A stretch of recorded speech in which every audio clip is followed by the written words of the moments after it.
হ্যাঁ, কমলবাবু কেমন আছেন? হ্যাঁ, কি বললেন? না, জিজ্ঞেস করছি কেমন আছেন। কেমন আছেন এর কি কোনো উত্তর হয়? এটা কি কোনো সঠিক প্রশ্ন?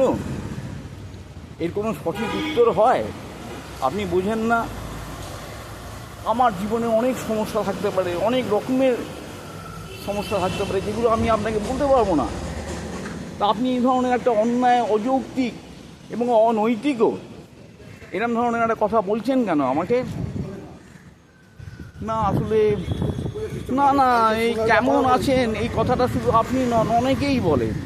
তারা এক ধরনের অর্বাচীন, তাদের কোনো জ্ঞানগম্ভী কিছু নেই, বুঝলেন? এইসব কথা বলবেন না, কেননা এইসব কথা শুনতে আর ভালো লাগে না এই বয়সে।